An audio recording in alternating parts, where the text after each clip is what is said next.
আসসালামু আলাইকুম রাহমাতুল্লাহ। প্রিয় শিক্ষার্থী বন্ধুরা, আশা করি তোমরা নিশ্চয়ই ভালো আছো। আমরা আমাদের ইংলিশ এক্সাম এসএসসি বই থেকে আজকে আরো একটি ক্লাস নিয়ে হাজির হলাম।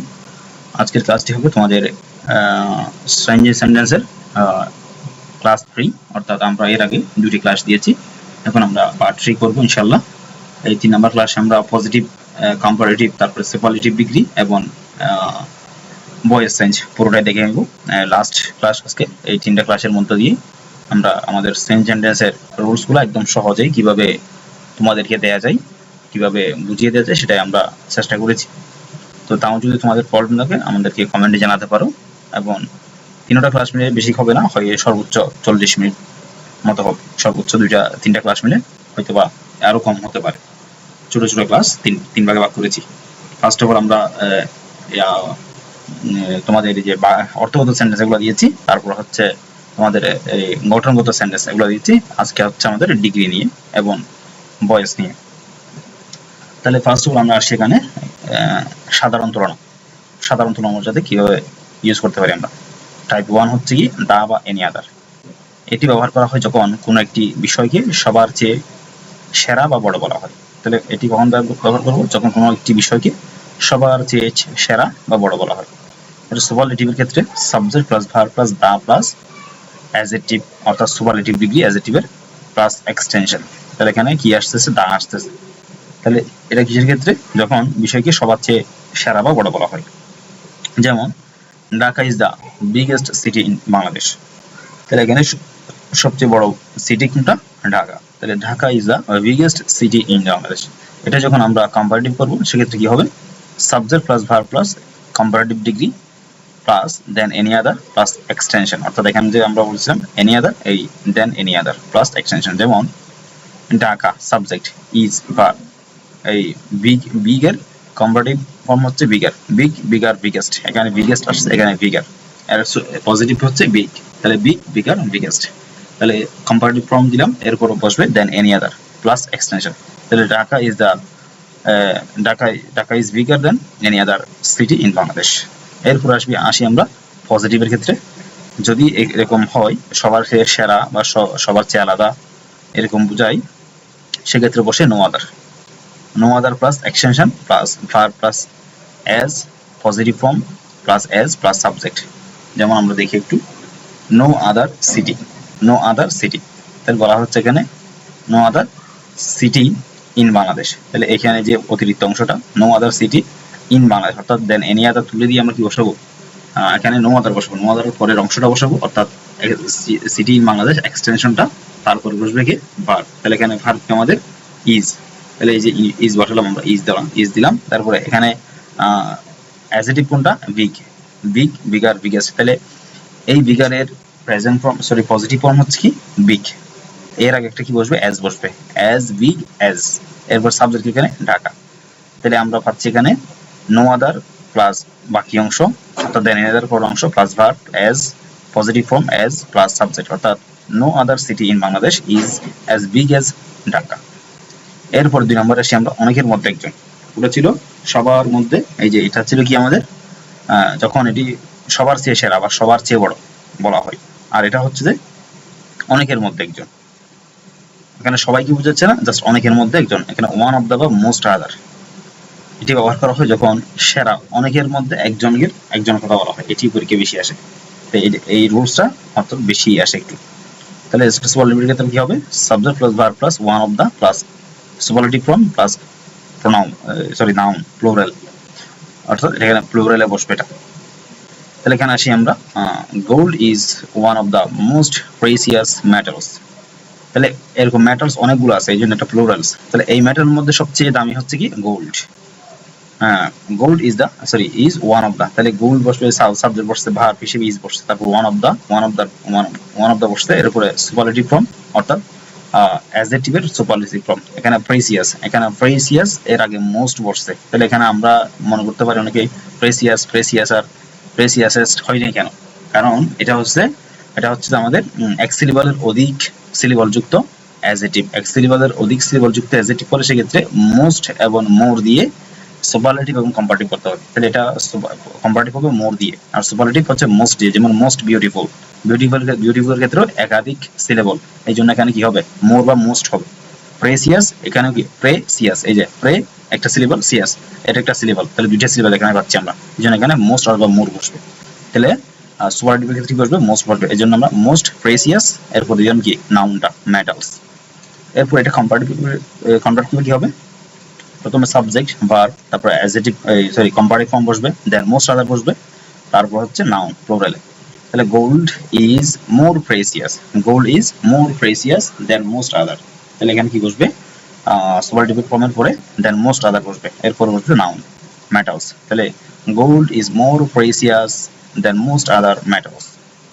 তাহলে আমরা পেয়ে গেলাম সাবজেক্ট, এই যে সাবজেক্ট গোল্ড, ভার্ব ইজ, তারপরে adjective form comparative form more precious, তারপর দেন মোস্ট আদার পেয়ে গেলাম, তারপর হচ্ছে প্লুরাল নাউন মেটালস পেয়ে গেলাম। এবং এটাকে যদি আমরা আবার পজিটিভ করতে যাই সেক্ষেত্রে আমাদের কি বসাতে হবে ভেরি ফিউ। এর আগে বসিয়েছিলাম আমরা কি নো আদার, এখন এখানে বসবে কি ভেরি ফিউ। এই দুইটা বেশি রুলস, এই দুইটা রুলসই বেশি আছে সবচেয়ে পরীক্ষার মধ্যে, একটু খেয়াল রাখবে। তাহলে ভেরি ফিউ দিব আমরা, তারপর নাউনটা দিব প্লুরাল নাউনটা, এরপর ভার্ব দিব প্লুরাল, যেহেতু এখানে নাউন ও প্লুরাল সেক্ষেত্রে ভার্ব কি হবে প্লুরাল হবে। এরপর এখানে অ্যাজ, তারপর হচ্ছে পজিটিভ ফর্মটা, এরপর অ্যাজ, তারপর সাবজেক্ট। যেমন ভেরি ফিউ ম্যাটারস, এই যে সাবজেক্ট আসছে, সরি নাউনটা আসছে প্লুরাল নাউনটা, ভেরি ফিউ ম্যাটার, অর্থাৎ দেন মোস্ট আদার তুলে দিয়ে আমরা ভেরি ফিউ বসাবো, ভেরি ফিউ পরে দেন মোস্ট আদার পর অংশটা বা পরে নাউনটা আনবো, এই যে ভেরি ফিউ ম্যাটারস। এরপরে সাবজেক্ট সরি আর এই ভার্ব বসবে, ভার্ব কি বসবে এখানে প্লুরাল, যেহেতু এটাও প্লুরাল এই জন্য এখানে প্লুরাল বসবে, এই যে মেটালস আর, ভেরি ফিউ মেটালস আর। এরপর কি অ্যাজ বসছে, এরপরে পজিটিভ ফর্ম প্রেসিয়াস, এটা হচ্ছে মেইন ফর্ম বা মেইন অ্যাডজেক্টিভ, এটা হচ্ছে আমাদের পজিটিভ ফর্ম। তাহলে অ্যাজ প্রেসিয়াস অ্যাজ, তারপর হলো কি সাবজেক্ট এখানে গোল্ড, এই যে গোল্ড, তাহলে গোল্ড বসছে এখানে। তাহলে ভেরি ফিউ মেটালস আর অ্যাজ প্রেসিয়াস অ্যাজ গোল্ড। এরপর আসি আমরা দুটি ব্যক্তি বা বস্তুর মধ্যে তুলনা বদলানোর নিয়ম একটু দেখি আমরা। যদি তুলনাটা কেবল দুইজনের মধ্যে হয় তবে এর কোনো সুপারলেটিভ হয় না, শুধু পজিটিভ এবং কম্পারেটিভ হয়, অর্থাৎ দুইজন থাকলে সেখানে 3 নাম্বার আসে না, তাহলে সেক্ষেত্রে সুপারলেটিভ ডিগ্রিও হয় না, এখানে হয় শুধুমাত্র দুইটা ডিগ্রিটা হচ্ছে পজিটিভ এবং কম্পারেটিভ। তাহলে কিভাবে হবে একটু দেখি আমরা। নিয়ম হচ্ছে পজিটিভ যদি অ্যাফার্মেটিভ বা হ্যাঁ বোধক হয় তবে কম্পারেটিভ হবে নেগেটিভ বা না বোধক। তাহলে পজিটিভ একটু দেখি আমরা, Rahim is tall as Karim, Rahim is as tall as Karim, তাহলে রহিম করিমের চেয়ে লম্বা, এটা আমরা বললাম। তাহলে এখানে যদি আমরা কম্পারেটিভ ডিগ্রি করি সেক্ষেত্রে এটা কি হবে নেগেটিভ হবে, না বোধক হবে। করিম ইজ নট টলার দেন রহিম, এখানে একটা দেন আসবে, এসটা বাদ যাবে, এরপর টলের কম্পারেটিভ ডিগ্রি হবে, কম্পারেটিভ ফর্ম হবে, যেমন টল, টলার, টলেস্ট, তাহলে টলার হচ্ছে কি আমাদের কম্পারেটিভ ফর্ম। তাহলে করিম ইজ নট টলার দেন রহিম, অর্থাৎ কি নয় রহিমের চেয়ে লম্বা নয়। নিয়ম হচ্ছে কি পজিটিভ যদি নেগেটিভ হয় তবে কম্পারেটিভ হবে অ্যাফার্মেটিভ। পরেরটাতে যেমন he is not as wise as you, এটা ছিল অ্যাফার্মেটিভ থেকে নেগেটিভ, আর এটা হচ্ছে নেগেটিভ টু অ্যাফার্মেটিভ, অর্থাৎ পজিটিভে নেগেটিভ থাকলে ওখানে কি হবে অ্যাফার্মেটিভ হবে। তাহলে এখানে আসি আমরা, he is not as wise as you, সে তোমার চেয়ে কি নয় জ্ঞানী নয়, তাহলে কম্পারেটিভ হবে you are wiser than him, তাহলে তুমি তার চেয়ে কি জ্ঞানী, তাহলে ইউ সাবজেক্ট বসতে এখানে, আর ওয়াইজার ইউ আর ওয়াইজার, তাহলে ওয়াইজের কম্পারেটিভ ফর্ম হচ্ছে ওয়াইজার, এরপর দেন বসবে, এরপরে সাবজেক্টের object form him, you are wiser than him, you are wiser than him. তাহলে মনে রাখার টেকনিক একটু দেখি আমরা, পজিটিভ কম্পারেটিভ সুপারলেটিভ। তাহলে no other than any other, the plus adjective, অর্থাৎ নো আদার থাকলে পজিটিভে সেটা কম্পারেটিভে কি হবে দেন এনি আদার, সুপারলেটিভে দা প্লাস অ্যাডজেক্টিভ অর্থাৎ সুপারলেটিভ ফর্ম। আবার ভেরি ফিউ থাকলে পজিটিভে সেক্ষেত্রে কম্পারেটিভ হবে কি দেন মোস্ট আদার, এবং সুপারলেটিভ হবে one of the plus adjective. তাহলে এখানে দা হবে, এখানে one of the plus adjective হবে, একদম ইজি। এই দুইটা রুলস মনে রাখবে, এটা মনে রাখলে তুমি যে কোনো ডিগ্রি কমপ্লিট করতে পারবে। তাহলে কয়েকটি ইম্পর্টেন্ট অ্যাডজেক্টিভের পজিটিভ কম্পারেটিভ সুপারলেটিভ একটু দেখি আমরা। যেমন good better best, bad worst worst, small smaller smallest, beautiful more beautiful most beautiful, happy happier happiest. তাহলে এগুলো ছিল আমাদের এই ডিগ্রির যে পজিশন, একটা হচ্ছে কম্পারেটিভ ডিগ্রি পজিটিভ ডিগ্রি, একটা হচ্ছে কম্পারেটিভ, আর একটা হচ্ছে সুপারলেটিভ। এরপর আসি আমরা ভয়েস চেঞ্জিং এর ক্ষেত্রে একই বাক্যকে অ্যাক্টিভ থেকে প্যাসিভ করার সাধারণ নিয়মটি আগে দেখে নিই আমরা। তাহলে প্যাসিভ স্ট্রাকচার, অর্থাৎ প্যাসিভে কিরকম হতে পারে? অবজেক্ট সাবজেক্ট হয়ে, অবজেক্টটা কি হবে? সাবজেক্ট হয়ে বসবে এখানে। এরপর বসবে অক্সিলারি ভার্ব, টেন্স অনুযায়ী সেটা যে কোনো একটা হতে পারে। অক্সিলারি ভার্বটা প্রেজেন্ট হলে প্রেজেন্টে দিব, ফার্স্ট হলে ফার্স্টে দিব। তারপরে B3, তাহলে কি দিব? ভার্বের ফার্স্ট পার্টিসিপল ফর্ম, অর্থাৎ B3 plus by plus subject, অর্থাৎ অবজেক্ট হয়ে বসবে। অর্থাৎ সাবজেক্টের সামনে সাবজেক্টটা পিছনে এসে অবজেক্ট হয়ে বসবে। তাহলে আমরা প্রথম রুলসটা জানতেছি কি, অর্থাৎ যে স্ট্রাকচারটা প্যাসিভের সেটা হচ্ছে অবজেক্ট সাবজেক্ট হয়ে আসবে, অক্সিলারি ভার্ব বসবে টেন্স অনুযায়ী, তারপরে বসবে আমাদের B3 অর্থাৎ পাস্ট পার্টিসিপল ফর্ম, তারপর বাই, তারপর হচ্ছে সাবজেক্টের অবজেক্ট। এখন আসি আমরা নিচে টেন্স এবং বিভিন্ন প্রকার বাক্যের নিয়ম দেওয়া হলো। টেন্স অনুযায়ী অক্সিলারি ভার্বের পরিবর্তন, যেমন অ্যাক্টিভ থেকে প্যাসিভ করার সময় টেন্স অনুযায়ী অক্সিলারি ভার্ব যেভাবে বদলায়। যেমন প্রেজেন্ট সিম্পল লাগবে অ্যাক্টিভে রাইট বা রাইটস, এটা আছে সাপোজ। তাহলে সেক্ষেত্রে প্যাসিভে কি হবে? অক্সিলারি হিসেবে am is are plus B3, am is are plus B3, যেহেতু এটা কি প্রেজেন্ট ফর্ম।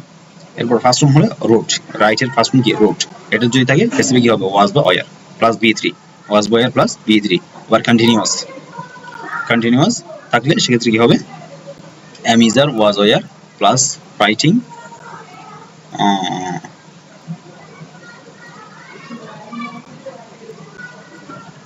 হ্যাঁ, অর্থাৎ এখানে ভার্বের সাথে আইএনজি প্লাস, অর্থাৎ এখানে ওয়াজ রাইটিং, অ্যাম রাইটিং হতে পারে, ওয়ার রাইটিং হতে পারে, যে কোনো একটা হতে পারে।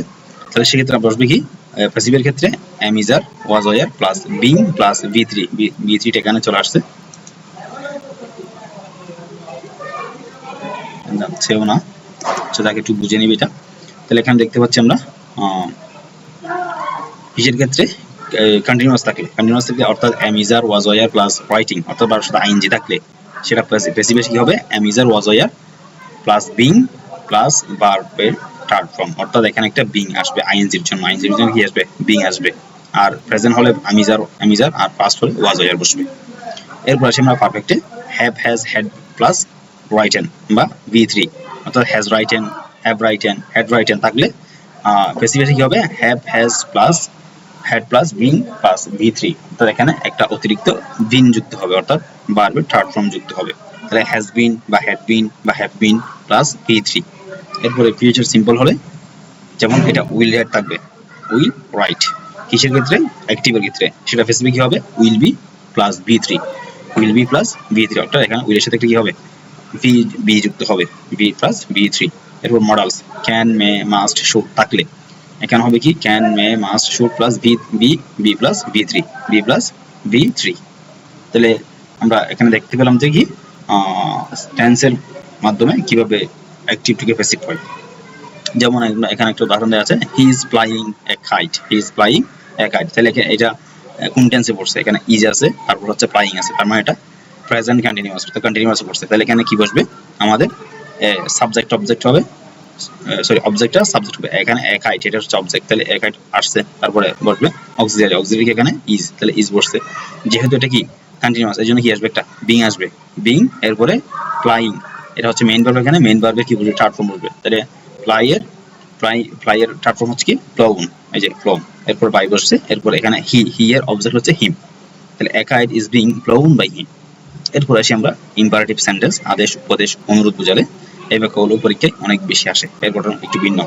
সাধারণ আদেশ বা উপদেশ let plus object plus be plus B3, তাহলে এটা অ্যাক্টিভের ক্ষেত্রে যেমন ডু দ্য ওয়ার্ক, তাহলে সেক্ষেত্রে আমরা এটা প্যাসিভে কি করবো? ফার্স্ট দিব আমরা লেট, তারপর হচ্ছে অবজেক্ট, এখানে অবজেক্ট কি? দ্য ওয়ার্ক, তারপর হচ্ছে বি, এরপরে ভার্বের থার্ড ফর্ম, এই যে ডান, বি ডান। তাহলে let the work be done, তাহলে ফার্স্ট বসবে কি? লেট, তারপর অবজেক্ট, তারপরে বি, তারপরে ভার্বের থার্ড ফর্ম। তাহলে এখানে কিন্তু যে অ্যাক্টিভটা দেয়া আছে, তাহলে সেখান থেকে আমরা কি করব? এটা পূরণ করব। যদি আদেশ বা উপদেশ বোঝাই, সেক্ষেত্রে আমরা কি বসাবো?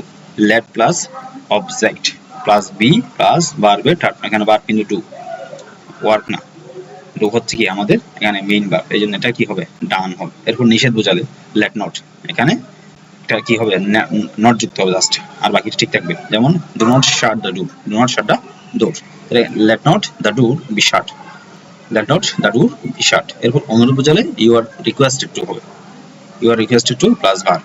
তাহলে এখান থেকে please help me, please help me, তাহলে কি হবে এখানে যেহেতু প্লিজ হচ্ছে বা অনুরোধ হচ্ছে সেক্ষেত্রে you are requested to, you are requested to verb কোনটা এখানে হেল্প, এই যে হেল্প, তারপরে বাকি বাকি যেটা আছে সেটা বসতে হবে, অর্থাৎ you are requested to help me, you are requested to help me. এরপরে সে আমরা উপদেশ বোঝালে বিকল্প নিয়ম, হ্যাঁ, object plus should be plus V3, object plus should be plus V3, যেমন obey your parents, obey your parents. তাহলে এটা কি যেন হচ্ছে উপদেশ, সেক্ষেত্রে কি বসবে এখানে অবজেক্ট আগে আসবে, যেমন ইউর প্যারেন্টস শুড বি ওবেইড, অর্থাৎ ওবে এর থার্ড ফর্ম হচ্ছে কি ওবেইড, তাহলে ইউর প্যারেন্টস শুড বি ওবেইড। তাহলে এই গেল আমাদের ইম্পারেটিভটা। এরপর আসি আমরা ইন্টারোগেটিভ সেন্টেন্স, প্রশ্নবোধক বাক্যকে প্যাসিভ করার সময় সাহায্যকারী ভার্বটি সামনে চলে আসে, যেমন হো থাকলে শুরুতে বাই হোম বসে, হো থাকলে কি বসে শুরুতে বাই হোম বসে, যেমন অ্যাক্টিভের ক্ষেত্রে হো ব্রোক দ্য গ্লাস, হো ব্রোক দ্য গ্লাস, গ্লাসটি কে ভেঙেছে, হো ব্রোক দ্য গ্লাস, সেক্ষেত্রে কি বসবে শুরুতে বাই হোম আসবে, যেমন এই যে বাই হোম, কারণ এটা একটা এই অবজেক্ট ফর্ম, এটা হো এর অবজেক্ট ফর্ম হচ্ছে বাই হোম, হোম, এখানে কি বসবে বাই হোম। এরপর এখানে ব্রোক এটা হচ্ছে ফার্স্ট ফর্ম, এই জন্য ওয়াজ বসবে এখানে, এই যে ওয়াজ। তাহলে এরপর আসবে কি আমাদের দা গ্লাস, এরপরে আমাদের থার্ড ফর্ম দা ব্রোকেন, এই যে by whom was the glass broken, by whom was the glass broken. তাহলে ফার্স্টে আমাদের এখানে বসবে কি হো এর পরিবর্তে বাই হোম, এরপরে অক্সিলারি ওয়াজ, এরপরে আমাদের এই অবজেক্টটা, তারপর হচ্ছে আমাদের বা বাকি অংশটা, তারপর হচ্ছে ব্রোকেন বা ব্রোকেন, থার্ড ফর্ম হচ্ছে ব্রোকেন। এরপরে হোম থাকলে শুরুতে হো বসে, যেমন whom you want, whom you want, তুমি কাকে চাও, তাহলে সেক্ষেত্রে বসবে হু ইজ ওয়ান্টেড, এই যে হু, হোমের পরে কি বসবে হু, এরপরে ডু এটা প্রেজেন্ট ফর্ম, এই জন্য ইজ বসছে এখানে। তারপরে থার্ড ফর্ম কি হবে এখানে wanted, third form wanted by you, wanted by you, who is wanted by you, এখানে ইউটা কিসে আসবে পরে আসবে, who is wanted by you. এরপর আসি আমরা হোয়াট বা হুইচ থাকলে সেগুলি বসে, হোয়াট বা হুইচ থাকলে সেগুলি বসে, যেমন হোয়াট ইউ ওয়ান্ট, তাহলে হোয়াট ইজ ডু এর প্রেজেন্ট ফর্মের জন্য ইজ বসবে, what is wanted by you, what is wanted by you. আশা করি বুঝতে পেরেছি। এরপর এসে আমরা ডাবল অবজেক্ট এবং রিফ্লেক্সিভ অবজেক্ট। ডাবল অবজেক্ট যদি বাক্যে দুটি অবজেক্ট থাকে তবে যে কোনো একটিকে সাবজেক্ট করা যায়, ব্যক্তিবাচকটি করা ভালো। তাহলে দেখি আমরা he gave me a pen, he gave me a pen, এখানে ডাবল অবজেক্ট, এখানে এই যে মি একটা অবজেক্ট, তারপর হচ্ছে আ পেন একটা অবজেক্ট। তাহলে সেক্ষেত্রে আমরা এখানে বলা হচ্ছে যদি বাক্যে দুটি অবজেক্ট তবে যে কোনো একটিকে সাবজেক্ট করা যায়, তবে ব্যক্তিবাচকটিকে করা সবচেয়ে ভালো। যেমন এখানে আমরা দেখতে পাচ্ছি আই, তাহলে মি এর সাবজেক্ট হচ্ছে আই, আই যেহেতু এটা গেভ ফার্স্ট ফর্ম, এই জন্য এখানে কি বসবে ওয়াজ বসবে, I was given third form বসবে। এরপরে বাকি অংশটা অর্থাৎ বাকি যে ইয়াটা আছে আমাদের অবজেক্ট আছে অ্যা পেন, তাহলে বাই হিম, তাহলে হি এর অবজেক্ট কি হিম, তাহলে I was given a pen by him, I was given a pen by him, অথবা a pen was given me by him, এটাও দিতে পারি আমরা। তাহলে অ্যা পেন অর্থাৎ এইটাকে অ্যা পেন কে গেলাম আমরা এখানে সাবজেক্ট করলাম, a pen was given me by him. এরপর আসি আমরা রিফ্লেক্সিভ অবজেক্ট, মাইসেলফ বা হিমসেলফ, এরা কখনো সাবজেক্ট হয় না, সাবজেক্ট আগের মতোই থাকে। অর্থাৎ যেমন আমরা দেখি শি ফ্যান্ড হারসেলফ, শি ফ্যান্ড হারসেলফ, তাহলে এখানে এটা কি হবে না, পরিবর্তন হবে না, অর্থাৎ সাবজেক্টে জায়গায় আসবে না হারসেলফটা। যেমন আমরা এখানে শি ওয়াজ, যেটা ফ্যান্ড এটা ফার্স্ট ফর্ম, সেটা কি বসবে ওয়াজ বসবে ফার্স্ট ফর্মের জন্য, এর জন্য এরপর কি বসবে থার্ড ফর্ম, ফ্যান্ডের থার্ড ফর্ম হচ্ছে সেম ফ্যান্ড, তাহলে বাই হারসেলফ, তাহলে বাই বসবে বাই হারসেলফ, তাহলে she was found by herself, she was found by herself. খুবই সোজা, একটু খেয়াল করলেই আশা করি তোমরা ইজিলি পারবে। উদ্যোগকর্তা বা বাই ছাড়া প্যাসিভ, অর্থাৎ এখানে যদি বাই ছাড়া অনেক সময় অনেক কিছু বসে, টু বসতে পারে, তারপর হচ্ছে ইন বসতে পারে, অর্থাৎ বাই ছাড়া আমরা এখানে এতক্ষণ পর্যন্ত বাই বসালাম, অর্থাৎ থার্ড ফর্মের পরে সবসময় বাই বসিয়েছি। এখন আমরা বাই ছাড়া কখন হয় এটা দেখবো।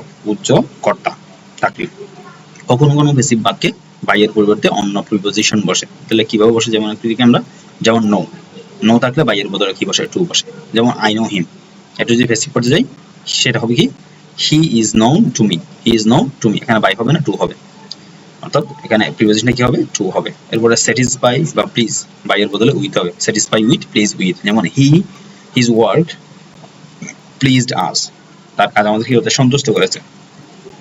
তাহলে এটা যদি আমরা প্যাসিভ বলতে সেক্ষেত্রে আসের সাবজেক্ট হচ্ছে কি উই, তারপর এটা উই এখানে যেহেতু প্লুরাল সেহেতু আমরা এবং এটা প্লিজড, এটা একটা ফার্স্ট ফর্ম ছিল, তাহলে ফার্স্ট ফর্ম হলে এখানে ফার্স্ট ফর্মের বা পাস্ট টেন্সের অক্সিলারি বসবে, সেখানে ওয়াজ না বসিয়ে ওয়ার, কেন যেহেতু এটা প্লুরাল এই জন্য ওয়ার বসেছে।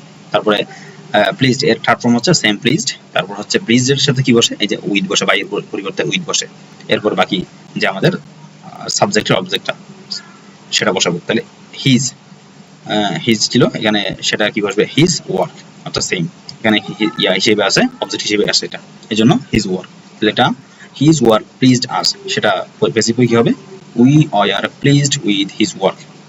তাহলে এই ছিল আমাদের আজকের ক্লাসের শেষ অংশ, অর্থাৎ আমরা 3টা ক্লাসের মধ্য দিয়ে আমাদের পুরো সেন্টেন্সটা কমপ্লিট করলাম। এই পার্টে আমরা দিয়েছি কি ডিগ্রি এবং ভয়েস, এর আগে দিয়েছিলাম তোমাদের সিম্পল কমপ্লেক্স কম্পাউন্ড, এর আগে দিয়েছিলাম আমরা অ্যাসার্টিভ, অ্যাফার্মেটিভ, নেগেটিভ, তারপর হচ্ছে ইন্টারগেটিভ, ইম্পারেটিভ, অবজেক্টিভ, এক্সক্লেমেটরি, এগুলো। তো তোমরা যারা বিগত ক্লাসগুলো করো নাই, তোমরা আমাদের চ্যানেলে গিয়ে বিগত ক্লাসগুলো করে আসো। আশা করি এই 3টা ক্লাসের মধ্য দিয়ে তুমি সেন্টেন্সে ইনশাআল্লাহ প্রুফ হয়ে যাবে ইনশাআল্লাহ। তো তাও যদি তোমাদের কোনো কোয়েশ্চেন থাকে আমাদের কমেন্টে জানাতে পারো, ইনশাআল্লাহ আমরা ট্রাই করব তোমাদের সমাধান করা দেওয়ার জন্য। এবং পরবর্তীতে তোমরা যারা ক্লাস চাও, আমরা প্র্যাকটিসের ক্লাস, এখানে এই যে সাধারণ আছে প্র্যাকটিসের জন্য, প্র্যাকটিসগুলো এখানে দিয়েছি আমরা, একেবারে ব্যাখ্যা সহ উত্তরগুলো ব্যাখ্যা সহ দিয়েছি। তো তোমরা যারা চাও কমেন্টে জানাবে। ধন্যবাদ সবাইকে, আসসালামু আলাইকুম ওয়া রাহমাতুল্লাহ।